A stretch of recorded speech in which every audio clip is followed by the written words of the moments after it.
Dalam rekaman dokumentasi Perumda Tirta Pakuan, banjir luapan Sungai Cisadane pada Senin malam lalu membuat area mesin intake di pusat instalasi pengolahan air Cipon dan Dekeng, Kelurahan Genteng, Kecamatan Bogor Selatan, Kota Bogor, terendam air setinggi setengah meter.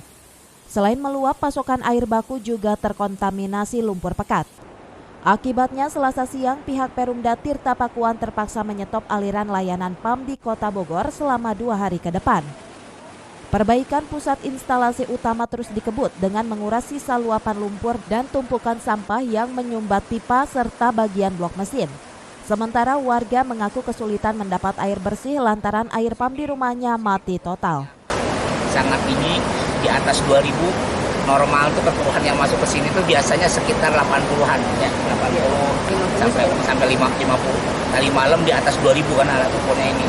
Nah, berarti kita yang harus memisahkan, kebayang 2000 itu harus yang biasanya kita misahin sekitar 50 jadi air bersih. Nah, sekarang 2000. Nah, makanya Ibu Dinda ini manajer pengolahan produksi tadi malam udah standby di sini udah ngangkutin sampah.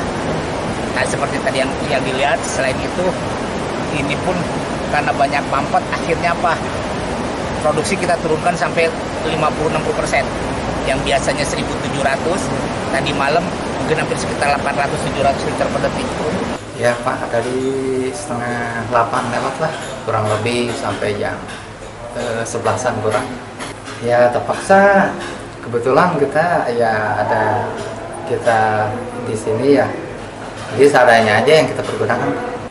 Diperkirakan aliran air PAM di 6 kecamatan akan kembali pulih hari ini, lantaran perbaikan intake pusat membutuhkan waktu sehari penuh. Guna mengantisipasi kekurangan air bersih, pihak Perumda juga menyiapkan belasan truk tangki untuk dipasok ke seluruh permukiman warga. Dari Kota Bogor, Herman Bons melaporkan.